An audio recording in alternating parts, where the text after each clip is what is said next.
Hello everyone, welcome back to another video on Fantasy Football Scout. As usual, I'm joined today by Gianni Battici. We'll be doing something a bit different with the time slots this game week. We have two fixtures still to play in Game Week 16, that's Chelsea and Spurs with Southampton and Brentford. But me and Gianni today will be looking at how I'm getting on so far this game week, and we'll also have a look at my Game Week 17 team. Gianni, how are we keeping? Yeah, man, I'm really well. So far, so good. Good game week. I mean, we're recording this with 7 of the games played, 8, 9. Yeah, we got 7 of the 10.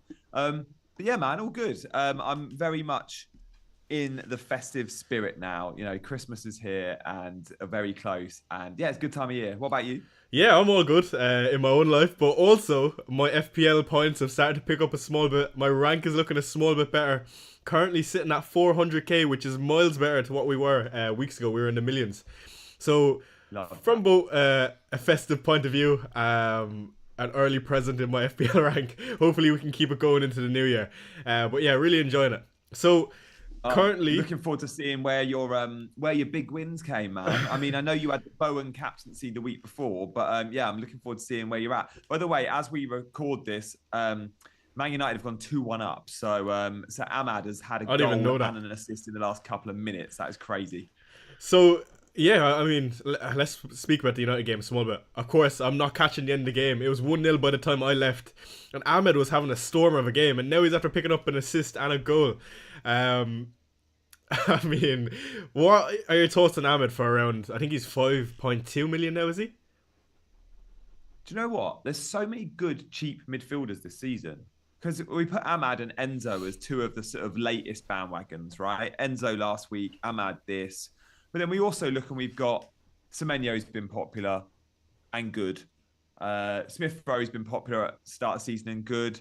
Obviously, Morgan Rogers has been great. Like, there's enough good cheap midfielders to squeeze in those extra premiums, which I love. Look, Ahmad, I didn't go for this week. I'm gutted because goal and assist. I went for Enzo, but I think Enzo's still a good pick. But Ahmad for playing obviously front three. He's been played primarily as a wing back, and then Amarim in the week on Thursday night played him in the front three. Did so well there.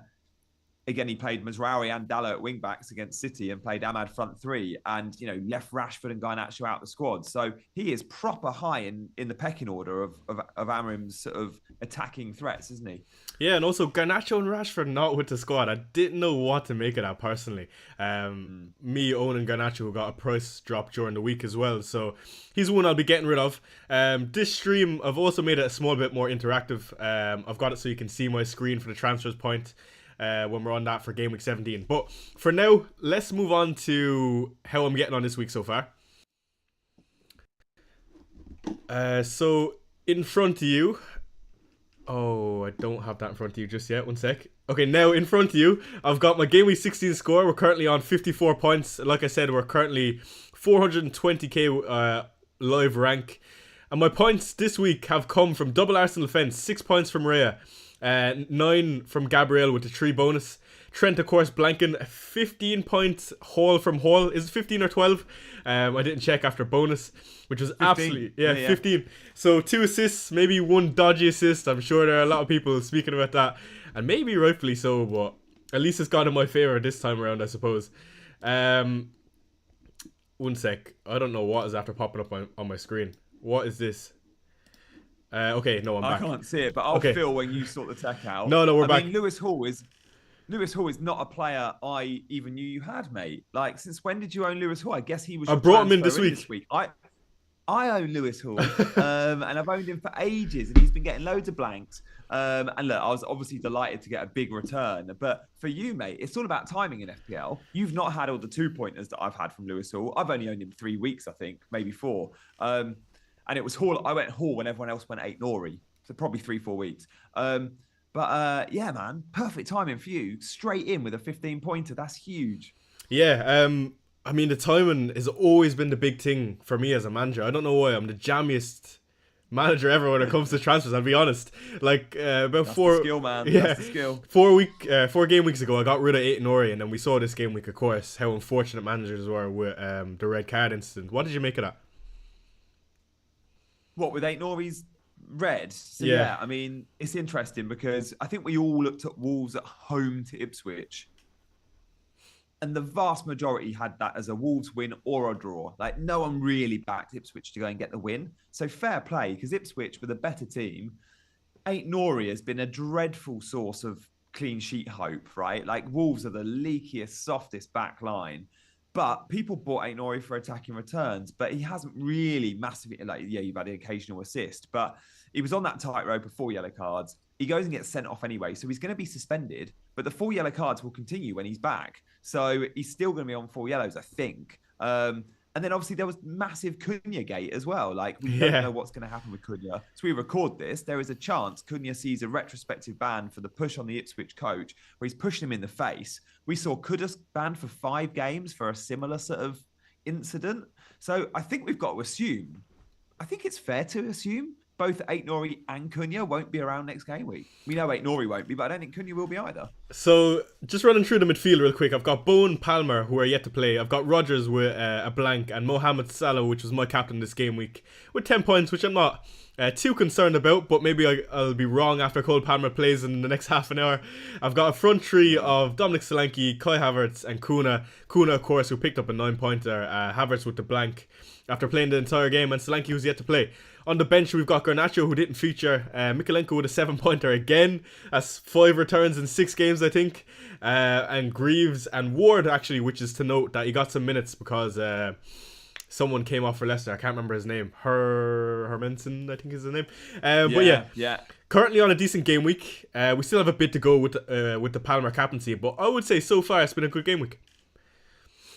Yeah. Interesting you went Salah captain. I mean, not a bad call, but the Robertson red card, clearly you must have seen that and gone, oh, this hinders me a little bit. I mean, were you on the fence with that, or was Salah captain always your plan, or were you sort of 60-40? Like, yeah, talk us through that. No, it was 100% Salah, I'm not going to lie. I had it on him, and I kept it on him, and I didn't think about it too much. For me, it was just, when Salah's on form, you can't really go against him, really. And I did feel like the game state did hinder, of course, with the red card, but he did have opportunities and he was in good positions. I think in particular the Luis Diaz one, where he's hanging on the 6-yard box and being kept onside. Like, it's minor things, I would say. And with the likes of Diogo Jota back now, also on the menu, things could start getting interesting with Liverpool with the double game week coming up. Yeah, we don't know exactly when, but I think it's likely to be going at 24, isn't it? I mean, it's a really interesting one, that. And obviously, since we last spoke, we've had the mystery chip as well. So let's just get your take on that. The assistant manager chip is now here. Everyone's probably digested what they think that means and how it might be played. But what's your take, mate? Because it's one that comes with quite a high ceiling, which I guess you like the high ceiling nature of it. I don't know if you like the rest of it. Yeah, I can't say it's the greatest thing they could have added to the game. I do think whatever type of new feature they're going to add is good for the game in general. But I do think this is a small bit too complex for the casual managers. Not even complex, but you kind of do need to do your bit of research to understand the chip fully, which I don't think is necessary. But in general, from myself, I'll adapt to whatever it is, and I'm happy to have a new chip in the game, regardless of what it was going to be. It did take a small bit away for those who are long-term planners, to be hit with something like that. And you can only use it from game week 24 onwards, which we potentially have the double. I feel like a lot of managers will be using it in the same sort of week. Yeah, it's interesting because those that have still got triple captaincy will look at the Liverpool-Everton postponement and go, oh, Salah in a double game week. If it drops in 24, it'll be Everton and Bournemouth, I think. But that's also a window a lot will like for the assistant manager chip. So it's an interesting one there. I do like the fact that everyone's chip strategy is probably going to be quite different this year because of that chip, that assistant manager chip. A lot will wait till the doubles later in the season. Because it does seem to come with a high ceiling. So, yeah, watch this space there. Gianni, I'm one of those managers with the triple captain chip, so it's something I need to consider whether or not I want to triple captain Salah in the double game week and use the triple captain in the mystery chip in 36 or 37, whenever that double is. It's definitely a decision to be made, especially when you have to use bench boost, wildcard, and free hit. That's a lot to be used. Yeah, it is. It is. So, mate, let's go back to your team then. In terms of still to play this week as we record, we won't talk too much about Palmer and Solanke because, of course, loads will be watching this on catch up after they've played. But in terms of team selection for Spurs, just talk us through that. Yeah, very, very, very, very interesting. So, Ange under a lot of flack right now. That's the first thing to note. I don't think it's on him personally. Anyone that knows me, they know where I stand with Ange. I'll back him till I die. When I look at that lineup, who we got? We got Forster on goal. We've got Jed Spence at right back. No Pedro Porro missing out this week. Dragushin, Archie Gray, and Destiny Adogi. In midfield of Kulusevski, Madison, and Lucas Bergville. One I'm very excited with, I have to say, is Lucas Bergville. I really wanted him to start this week, come around for Spurs. I think in a game like this against Southampton, you want your creative players on the pitch, and that's exactly what Madison, Bergville, and Kulusevski will provide. Interesting to see Johnson missing out on the right. We'll see. I'm not very surprised, to be honest, but I do think a game like Southampton, Jed provides probably a bit more running power on the right compared to Porro, and we can use that on the right hand side, where I assume we're going to have some space against Southampton shortly, and they'll feel like they can beat us. I mean, Spurs are a team where even the lower type of teams, they'll come out and try ruffle a few feathers early on, I would imagine. So it's going to be a really interesting game.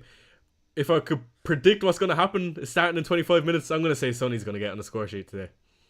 Oh, there we go. Bold. I mean, mate, so in England, Sky Sports aren't covering either game. It's a TNT game, so Discovery.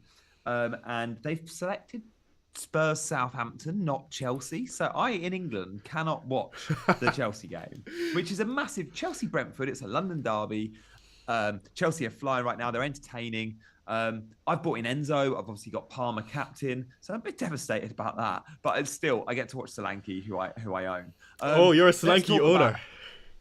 Yeah, exactly. I'm somehow still invested in a guy that I just don't want. I'm rubbing off you too much. But my problem with Solanke is, you keep telling me he's good, but also my problem is, I've always got a bigger fire than Solanke. Solanke's never an urgent hard sell. He's a luxury sell. Like, I've wanted to convert Solanke to Isak for a few weeks, but one, I don't have the money, and two, I've had other fires like, I don't know, Rico Lewis being suspended and needing to buy a defender, because if I don't buy a defender this week, I have to start Mikalenko away at Arsenal, and he's surely not going to get any points. No, Mikalenko got 7 and I bought Trent for 1, just like you did. But yeah, that's FPL, isn't it?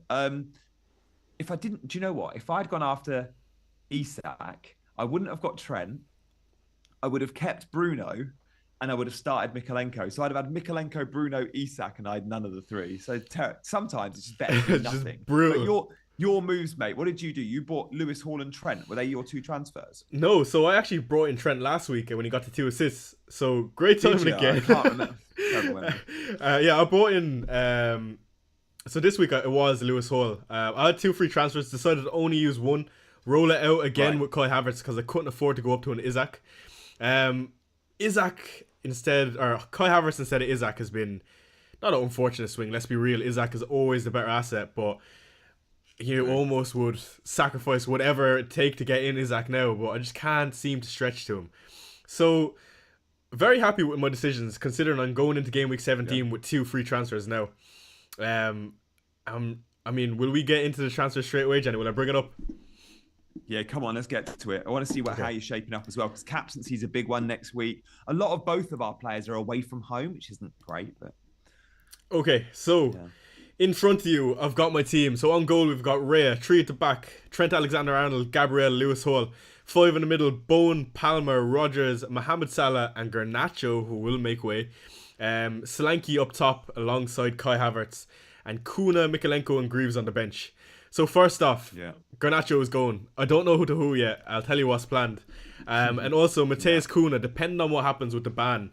If he don't get banned, then I'll easily just put in Kuna in place for Garnacho. If he's banned, then I'll get rid of both Garnacho and Kuna. For me, the obvious thing to do is Kuna to João Pedro. I feel like he's a player I'm missing, and he would open up funds. I don't really like the structure of my team. It is bottom heavy, and I'm missing Saka and Isak, so it's a bit awkward. A lot of players in the team I don't mind having. For example, like Kai Havertz when he's got Crystal Palace and Ipswich the next week, I believe. Jared Bowen, who's on fire and he has some decent fixtures as well. And Solanke, who, I mean, he's Liverpool, but again, like you said, it's just doesn't seem urgent to get rid of just yet. Yeah, it's a tough one. I look at your the fact you've not had Saka. I mean, you've smashed it. Like the last 3 weeks, Saka's blanked. And I get why. Yeah, the Cunha replacement. Is there a way? If we're both assuming Cunha's going to be out, right? He's surely going to be suspended. So, is there a way you can find funds to go Cunha up to Isak? Like, could you go Garnacho down to? You can't go Garnacho down to Ahmad and Cunha to Isak, can you? That's still not enough money. No, it's not. Unfortunately, I think it is Kai Havertz that would have to make way if I wanted to bring in a Isak, and I think I'm gonna try bite the bullet on Isak. To be honest, like I don't think it's worth wrecking my team to bring him in. And Ipswich away is not easy, is it? Ipswich away is not a gimme. I don't doubt Isak's ability to get 20, 25 goals a season, especially if he stays fit. Yeah. Without a doubt, he's arguably the best striker in the league. But for me, it's just he's getting to a price now, nearly 9 million, I think. I just need to see something from Kai Havertz, and then I don't need to worry about it. Just something, even against like a goal, one singular goal in the next two I'll take. Like I can't imagine. But he's scored goals in the Champions League and he's done all right at home this season at the start of the season. But yeah, that Everton game for Arsenal, we should discuss that because for Saka owners, it was disappointing. For Havertz owners, it was disappointing. But then all those that are on double Arsenal defence, like you, I mean, Everton didn't have a sniff. Like it was the most likely banker of a clean home clean sheet. And look, there's an argument, some, pro pundits like Late Riser on this channel, on Scout, they've got triple Arsenal defence. It's working. Yeah, another one of them is Let's Talk FPL. I've seen him as well. So, I mean, there's definitely an argument for it. I just, whether or not you would prefer a third Arsenal defender rather than a Saka, we know how good Saka can be on his day. Like, and he's scary not to own. He's one of those players, just like Palmer or Salah, who will just tick away lovely over the spell of game. So, for me, definitely not bad. I'm more than happy with double Arsenal defence. Delighted, of course, with Gabriel, who we were unsure if he was going to feature at the start of this week. Of course, he did, and it came up with a clean sheet and bonus points. So, let's speak about maybe Liverpool defence. A lot of people have brought in Trent. Any second thoughts, or are you happy going in with Trent? Honestly, no, not at all. I'm really happy with it. But it's so easy for people in the chat. I'm just reading a couple of Andrew Griffiths. Trent, not worth it. This is why you don't get Trent. Makes the team unbalanced. It's all well and good saying that off the back of a one-pointer. But next week when he's got 10 points, like, you'll eat your words, Andrew. Like, Trent is the best defender in the game. And yes, it was a bad game week. He had the red card to Robertson always was going to kill Trent, just like it probably killed Salah captaincy. There's goals and assists in Trent. And there's also a ton of clean sheets. Like I think Liverpool will go very close to matching Arsenal for clean sheets this season. I think Arsenal probably still just edge it, but I think Trent's still a great buy. Like we've paid 8.5 million for Trent in last season, or like in years gone by. This is Trent as cheap as he has been for a few seasons, and I think he'll prove to be good value. Yeah, what I thought was quite interesting was Trent actually coming off in that game, where they're chasing a goal, and you see Gerald Quansah on the right, who's never going to put in the service the likes of Trent, of course, but Arne Slot is not one to be afraid to sub off Trent, which I think is interesting. Okay, he's had a lot of 75, 80-minute subs, which if you're on a clean sheet, which Liverpool have don't been, mind, and you come off at 75, you're quite happy, aren't you? So he doesn't play 90 every week like he would have under Klopp. Like I'm looking this season, he's played 90 1, 2, 3, 4 about 6 times, and he's been subbed off about 1, 2, 3, 4, 5. So about 50% of the time he gets the early sub. I mean, it can work out in your favour sometimes. You might get a bit jammy, so I actually don't mind it, to be honest, and especially with the recent injury, you can understand that. Yeah. So yeah, true. All right, on your screen in front of you, I'm going to go onto the transfer page, and we'll toy around with some of the options that we can do. So initially, this is a screen share, this is a screen share. Yeah. We're live streaming now. So, like I said, Kuna will go down to João Pedro. I think that's the most likely occurrence for me if he does get suspended. And then next, like I said, Garnacho, I have 7.6 million in the bank to work with. Who's 7.6 million, Gianni? Brian Mbeumo, who plays tonight. Do I want to go back to him just yet? I don't think so. For me, I prefer You want to go Anthony Gordon. Diogo Jota, don't you? I You want to go Jota at I 7.2. would love to go to Jota the Slaughter, but If I know you, you're eyeing up Jota already. I would love to go to the Jota, but I think it might be a week too early for me. Yeah, I hear that. But with the double coming up, Salah, Jota, Trent, that will be the optimal tree if he's fit. Yeah. Yeah. So, I actually like the team with Gordon and Pedro in, I'm not going to lie. Of course, he'd bench Rodgers this game week against City and play a 3-4-3. So, team looks quite good. Again, 2 free transfers in the bank and 0.4. And then with the 2 guys in place, Pedro and Gordon, you have 0.4 in the bank still. So, what do you make of that team, Johnny? I like it. I think Gordon is a good option for those that aren't going to consider Isak because of price or just not the spots in the team. Like, I know yesterday we saw the brace from Jordan Murphy, and he yeah, fine. But clearly, Newcastle are they've got 2 standout players in attack that will pick up the FPL point. Like, history tells us, last season, I think Gordon had something like 25 returns or something. It was like a huge amount of attacking returns. Like, I think Gordon will have a good second half of the season, and I think at 7.2 because he's had price drops. He started at 7.5. Isak started at 8.5, and they're only $1 million apart. Now they're almost $2 million apart. Like, I start the season with Gordon and Isak, and I think both are good options. Yeah, do you believe in the home Fugazi? In the next 4, he's got 3 away fixtures. Yeah, although he scored, I had him in game week, I don't know, 3, and he scored away on the road at the Vitality at Bournemouth for a 10-pointer. So Gordon's away from home, I still think is all right. What it is with Newcastle, though, it's just the reliability. Like, I always thought they'll probably have a big win versus Leicester, but if they go to Ipswich and draw 0-0, would I be surprised? No. Yeah, it's the inconsistency with Newcastle, which is, to be honest, they usually go through their... Jacob Murphy, yeah. They usually go through their patches, I would say. Like, Newcastle, we know how good they can be at home, especially. So, St. James's Park, of course, a really tough place to go. And I don't know, it does loom in the back of my mind the fact that they have 3 away fixtures in the next 4. But the fixtures are not too bad overall.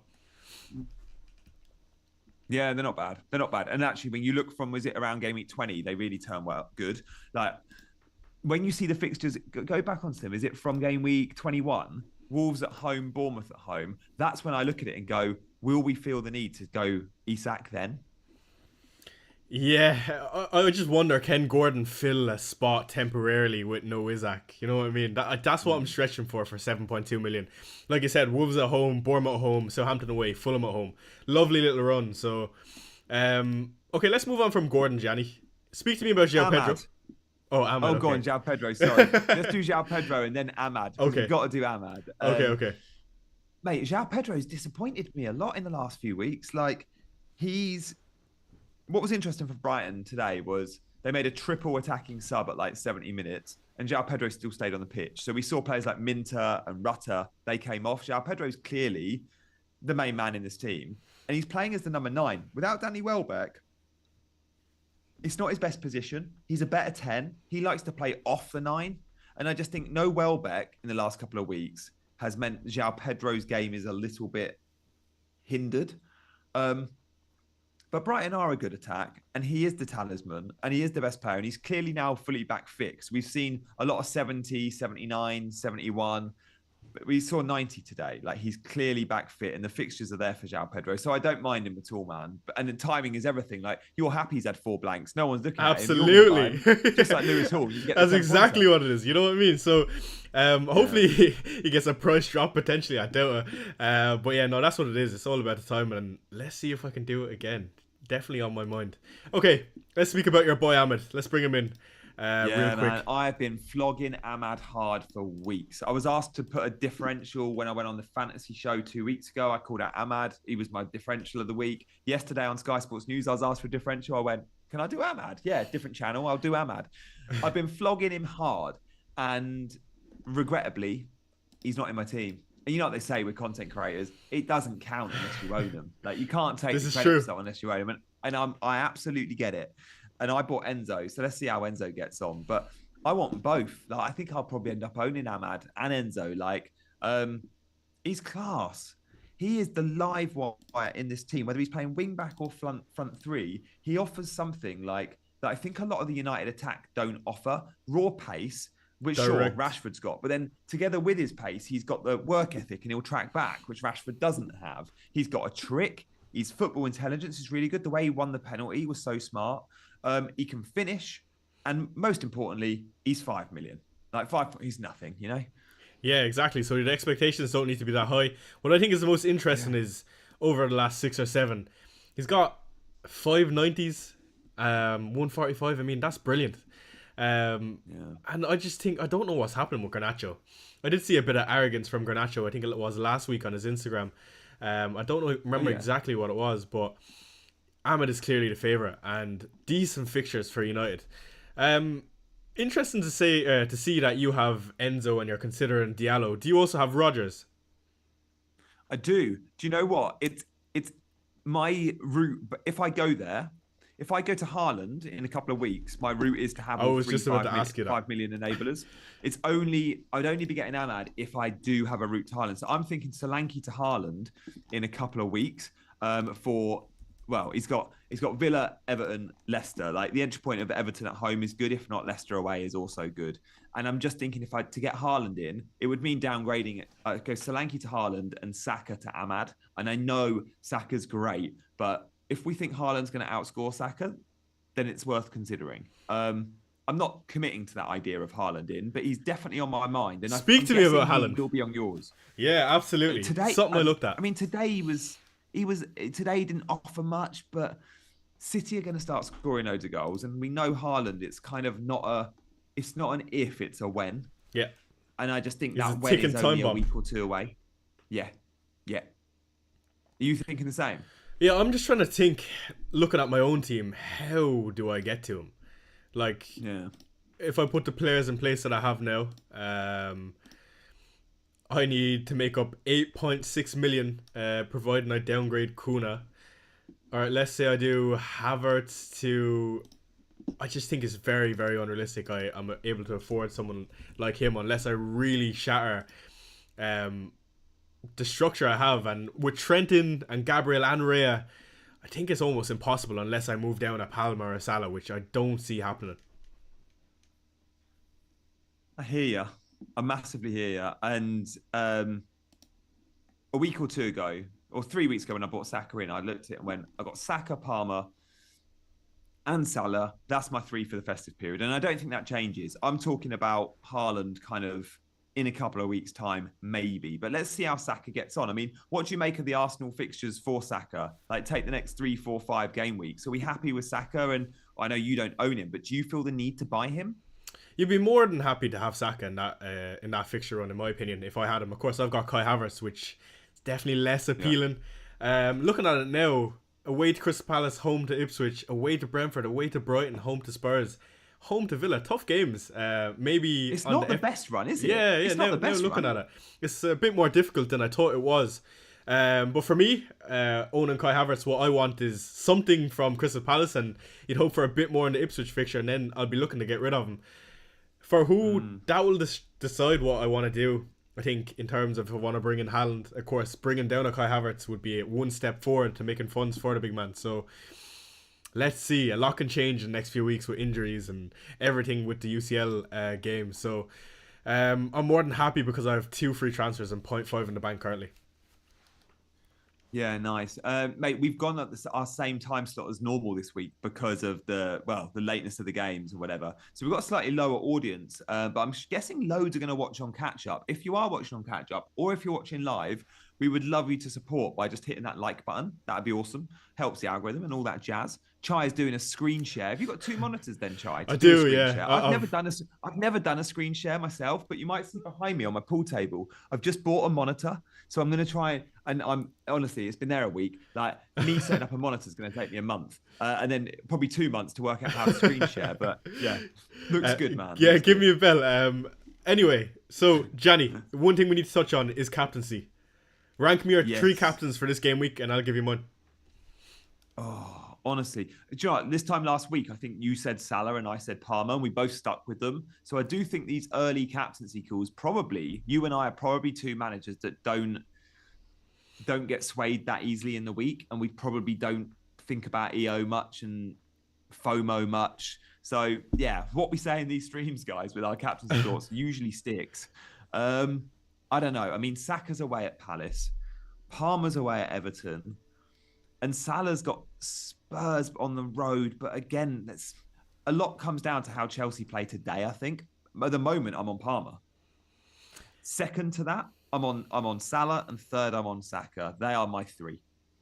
Yeah, I completely respect that. But for me, it's bad when I have the armband on Salah versus Tottenham, and it takes a lot for me. It really takes a lot of courage from deep down in my heart to do that. I just look at our backline and I just think, how is Salah not returning against that Tottenham team? And we're due a decent sized loss to Liverpool. First of all, I would say they're a bogey team. We struggled so badly against Liverpool. And second off, I've not picked up on that. Okay. And second off, last season what we saw with the the fixture that we won with the offside with Diaz, I mean, I just feel like we're due a bad beating. We're saying that with Spurs, you never know what you're going to get. It's worth noting is the EFL Cup in the week, and City and Chelsea aren't in the EFL Cup, but teams like Newcastle are, Isak, but also Arsenal and Liverpool are. So let's see what teams Arsenal and Liverpool put out. You might get some reduced minutes for a Salah and a Saka. Don't know. But Palmer obviously gets that rest in the week, which I like. But, you know, going to Goodison isn't easy for Cole Palmer, is it? Like, that feels like the sort of place that it's just a tricky place to go. Sean Dyche at home is a manager you don't like backing against. Exactly, shouting for a low-scoring game, especially when you consider how good Chelsea have been. It's almost like they can't keep it up, surely, or else they're on for the title. Gianni, first off, actually, are Chelsea on for the title? Well, I have you here. They absolutely are now, man. They are. They genuinely are. I mean, loads are watching this on catch-up, and who knows? Chelsea could have just lost to Brentford, and then everyone's going to be laughing at me. But I think they are. I think this is one of those transition seasons. Liverpool, new manager. Arsenal maybe haven't strengthened where they needed to. City with their big slump. If ever Chelsea are going to, a bit like the year Leicester won the title, yes, they were amazing, but it was a year when a lot of the other teams weren't at their best. This seems like a year you can actually jump on that and maybe cause a surprise. Yeah, especially when City look poor. Another loss today, actually. That actually hasn't sunk into my system yet. United have just beaten City. Of course, I was setting up the stream, so I didn't see it. But that's insane, and also how poor. Maybe not how poor. Look, they're still on for the title for sure. Arsenal have been, but they haven't been as good as we know they can be. Liverpool, of course, will be the heavy favourites. I still want to give it another few weeks before I have Chelsea in my mind, or else I get sick all over the place. Well, yeah, Chelsea are going to be an interesting one with those looking to maybe sell Acuna. You can find quite a bit of money to get to Isak, or slightly less money and get to a Jackson. So again, he could be a talking point next week. Let's see. What do you think of the Chelsea triple up on Palmer, Jackson, Enzo? They are the best attack in the league, but it feels one too many. But I say that, and it's something I am open to. But again, I'm so fickle. Let's see what we get today. But yeah, it feels one too many. Yeah. Okay. Fair. I was hoping you were saying that. Mate, we spoke about captaincy, but we didn't mention Lewis Hall. What about Lewis Hall, Johnny? He's going to be so high. Everyone that's selling NOURI is going to go to Lewis Hall, but I actually think Anthony Robinson might even be a better option. And I know we don't own Robinson, but or a Forest defender. Like if you're looking for a 4.5 defender, Milenkovic, Robinson, yeah, they're both very good as well. So don't just chase last week points, guys. The best fixture for Newcastle has already been played. It was at home to Leicester, and it's been and gone. So Hall's a good pick. But if you're selling NOURI, do consider others as well as Hall. I think Robinson will probably be the most popular for me. Do you reckon? If you could choose one, Johnny, who are you choosing, Robinson or Hall? Let's say you own Robinson. Either. Yeah, I would pick Robinson as well. Yeah. Bit more money if you got it, but yeah, I think the fixtures are great for Robinson as well. And I sold Robinson on my Game Week 6 wildcard. I think he was my Game Week 2 or 3 transfer in. He's outstanding. He's gone up a level, and Fulham Fulham are a good team. Like, we have to change our perception of Fulham. They're a hard team to beat. They're a good footballing team, and Robinson bombs forward like very few left backs do. Like, he plays how fullbacks played sort of 5-6 years ago when Jurgen Klopp and Trent had come in and they were going fullbacks get high and wide. Or Robertson, Fulham yeah. still do that. You know, there's nothing inverted about Anthony Robinson. He's very, very direct as well. Yeah, I can't believe how good he is. Someone is gonna snatch him up, I imagine. Mate, Dean on Chasing Green Arrows told me he lives in San Diego now and he watches the US national team. Of course, he's American. He told me the last international break, Pochettino, who's the new manager of the US, he played Robinson as an inverted left back playing in central midfield. And I was like, what? Like, that seems like such a waste. Like, firstly, I didn't know he was that good on the ball to play in sort of centre mid. But I was like, that's so funny that with all his pace and his great left foot down the wing, Poch has inverted him. And I'm like, what is going on with Pochettino?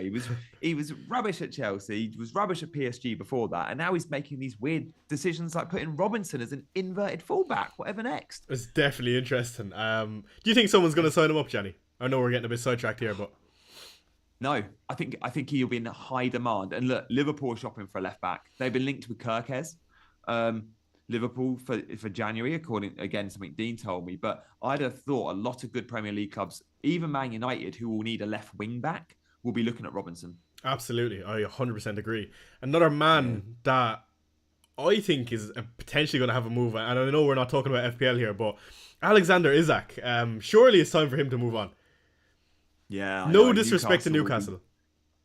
Newcastle will be desperate to keep him, but I'd be shocked unless Newcastle out of nowhere get Champions League football next year. Isak's gonna want to go.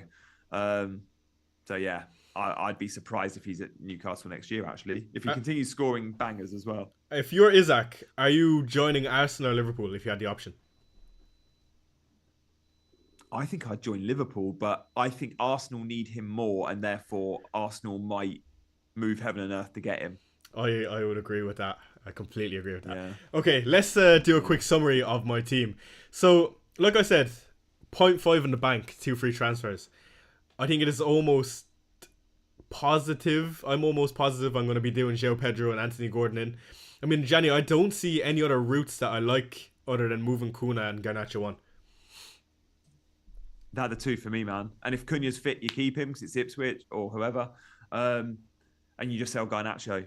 I do like Ahmad as a replacement, but I also like Gordon. I think they're good, both two good options there. So I look forward to seeing what you're doing. And captaincy is going to be interesting. You backing against Spurs with captaincy is one I've got to witness that. So I look forward to our chat next week. I don't look forward to it at all. Okay, will we round it up there then? Yeah, let's round it up. The 7 o'clocks have just kicked off. So yeah, it's been awesome chatting as always, man. Yeah, pleasure for joining me again, Gianni. I'm sure we'll see you again next Sunday, I believe. It is Sunday again, yeah?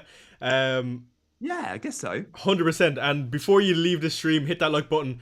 And thank you for joining us for another stream. And we will see you in the next.